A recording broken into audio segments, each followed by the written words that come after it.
उनका कहना है कि रावण के पास कई हजारों एयरक्राफ्ट थे और उसके खुद के 4 एयरपोर्ट्स भी थे और उनमें से सबसे ज्यादा एडवांस्ड पुष्पक विमान ही था। रावण का पुष्पक विमान यानी कि एक ऐसा एयरक्राफ्ट जो आज के जमाने के एयरप्लेन से, जो आज के जमाने के फाइटर जेट से काफी ज्यादा आधुनिक था। बना वो लाखों साल पहले था, जी हाँ, लेकिन आज के जमाने की तुलना में वो बहुत ही ज्यादा आगे था, बहुत ही ज्यादा एडवांस था।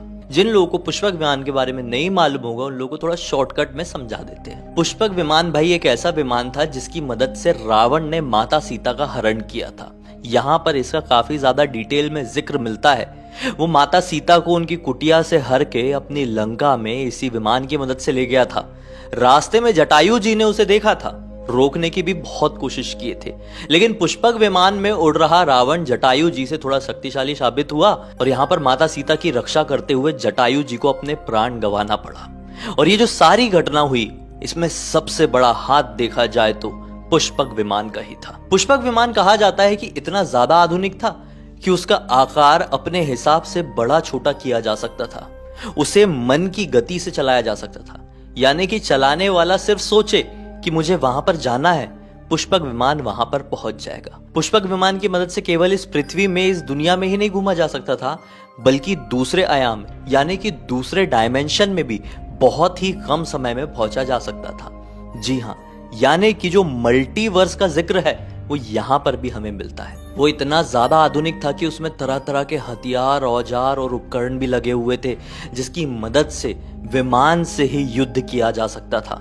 सुनने में ऐसा लगता है कि आज के जमाने का जो फाइटर जेट है वो पुष्पक विमान से ही प्रेरित है। अरे भाई, हो भी क्यों ना। पुष्पक विमान का वर्णन केवल त्रेता युग में ही नहीं मिलता, बल्कि द्वापर युग में महाभारत काल में भी मिलता है। कहा जाता है कि शकुनी के पास भी एक ऐसा ही विमान हुआ करता था जो काफी ज्यादा आधुनिक था। अब उस जमाने की बात करें तो केवल एक पुष्पक विमान ही एग्जिस्ट नहीं करता था, बल्कि ढेर सारे, हजारों लाखों विमान इस तरह के एग्जिस्ट करते थे। अब भाई श्रीलंका में भी काफी सारे रिसर्चर्स जो कि रामायण से जुड़ी हुई चीजों के ऊपर रिसर्च करते हैं, जिन्होंने रावण के शव का पता लगाया, जिन्होंने अशोक वाटिका का पता लगाया, जिन्होंने रावण के महल का पता लगाया, लंका का पता लगाया, उन लोगों ने रावण के एयरपोर्ट्स का भी पता लगाया।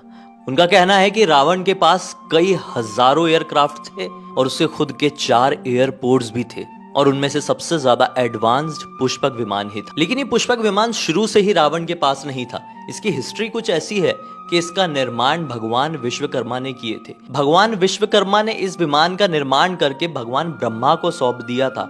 फिर भगवान ब्रह्मा ने आशीर्वाद के तौर पर कुबेर जी को ये सौंप दिया। लेकिन कुबेर जी, जिनका रिश्ते में रावण सौतेला भाई लगता था, उसने कुबेर जी से युद्ध किया और युद्ध में कुबेर जी को हराकर उनकी सोने की लंका और उनका पुष्पक विमान छीन लिया। फिर रावण ने उस सोने की लंका से अपना आधिपत्य जमाया। लेकिन जब रावण का वध हुआ तो पुष्पक विमान का क्या हो? तो श्री राम ने पुष्पक विमान की पूजा अर्चना की पूरे आदर के साथ और कुबेर जी को लौटाने की कोशिश की। लेकिन कुबेर जी ने पुष्पक विमान को वापस से श्री राम को सौंपते हुए ये कहा कि आप इसी से अपनी अयोध्या वापस प्रस्थान कीजिए। यानी कि माता सीता, श्री राम और लक्ष्मण जी इस पुष्पक विमान से ही अयोध्या वापस लौटे थे। लेकिन फिर अयोध्या लौटने के बाद पुष्पक विमान का कहीं साफ वर्णन नहीं मिलता है। बहुत सारी लोक कथाओं में ये कहना हुआ कि श्री राम ने इस पुष्पक विमान को ब्रह्मा जी को ही वापस सौंप दिया। तो कुछ ये कहते हैं कि पुष्पक विमान हमेशा से ही अयोध्या में रहा, लेकिन समय आगे बढ़ा तो लोगों के साथ इसकी जगह भी बदली। अब ये तो हो गई भाई पुष्पक विमान की हिस्ट्री।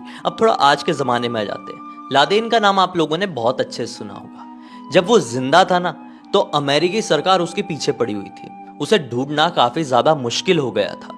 लगभग 10 सालों से उसकी खोज चल रही थी। फिर अमेरिकी सरकार ने आर्मी के कुछ लोग यानी कि कुछ टुकड़ी अफगानिस्तान के जंगलों में, पहाड़ियों में और रेगिस्तानों में भेजी। उनका काम यही था कि लादेन का पता लगाएं। लेकिन लादेन तो नहीं मिला। उन्हें अफगानिस्तान की दुर्गम पहाड़ियों में एक ऐसा विमान मिल गया जिसे देखकर वो भौचक्के हो गए। उनके पैरों तले जमीन निकल गई। ये विमान कुछ समझ में नहीं आ रहा था, बंद सा था और बेहद ज्यादा पुराना लग रहा था। पहले उस विमान को देखकर उसके कुछ अवशेषों को हासिल कर लिया गया और फिर खबर अमेरिकी सरकार तक पहुंचाई गई। अमेरिकी सरकार ने फिर से अपनी कुछ टुकड़ी उस विमान के रिसर्च करने के लिए भेजी और विश्वास नहीं मानोगे, रिसर्च के दौरान वो विमान चालू हो गया। लेकिन जैसे वो विमान चालू हुआ तो उसके चारों तरफ से इतनी खतरनाक रोशनी निकली कि उस टुकड़ी के 8 लोग आंखों के सामने से ओझल हो गए, यानी कि लिटरली गायब हो गए। और वो विमान भी वहां पर नहीं रहा, लेकिन रह गए तो वो अवशेष जो कि पहले ही उसे देखते से ही हासिल कर लिए गए थे। अब ये अवशेष बहुत बड़ी चीज थी। इन्हें अमेरिका भेजा गया और फिर इसकी कार्बन डेटिंग की गई। यानी कार्बन डेटिंग एक ऐसी तकनीक होती है जिसकी मदद से किसी भी चीज की उम्र का पता लगाया जाता है कि उसकी कितनी आयु है, वो कितनी पुरानी चीज है। इसको जब जांचा गया, इसके ऊपर कार्बन डेटिंग की गई, तो ये समझ में आया कि ये लगभग 5 से 6 हजार साल पुराना है। सभी लोगों ने मान लिए कि ये वही पुष्पक विमान है जो रावण के पास हुआ करता था। लेकिन इस बात में आपको थोड़ा सा कैच नहीं लग रहा है? 5 से 6 हजार साल पुराना है तो ये रावण का कैसे हुआ? क्योंकि त्रेता युग तो आज से कई लाखों साल पहले था। अब 5 से 6 हजार साल पहले तो महाभारत काल हुआ करता था। अब भाई इससे भी समझ में आ रहा है, शकुनी विमान का जिक्र मैंने स्टार्टिंग में किया था। शकुनी का कौन सा साम्राज्य था? गांधार, जो आज के जमाने में अफगानिस्तान के अंदर है। कांधार आज के समय में उसे कहा जाता है। वहां पर भी महाभारत काल से जुड़ी हुई काफी सारी चीजें आज तक मिल चुकी है। तो ये विमान क्यों नहीं महाभारत से जुड़ा हुआ हो सकता?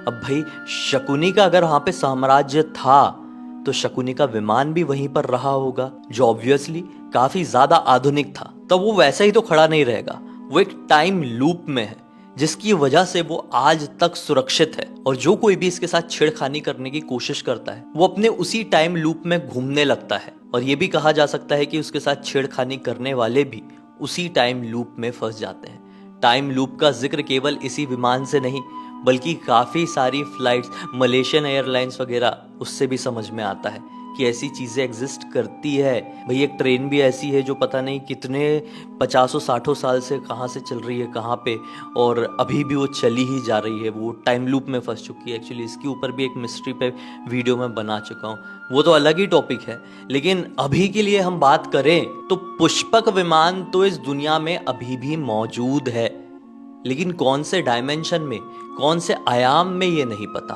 क्योंकि हमारे साथ साथ बहुत सारे यूनिवर्स चल रहे हैं। जैसा हमारा सोलर सिस्टम है, जैसा हमारा गैलेक्सी है, वैसे ना जाने कितने अरबों सोलर सिस्टम्स और कितने अरबों मिल्की वे गैलेक्सी होगी, कितनी सारी गैलेक्सीज होगी, कितने सारे ब्रह्मांड होंगे। और कुछ ऐसी चीजें जिसने हमारे इतिहास में बहुत अहम भूमिकाएं निभाई है, जैसे कर्ण का कवच और कुंडल हो गया, जैसे कि यही हो गया पुष्पक विमान, जैसे कि और भी काफी सारी चीजें हो गई। हो सकता है वो आज के जमाने में भी, आज के टाइम में भी हमारे आसपास ही मौजूद हो, लेकिन किसी और डायमेंशन में।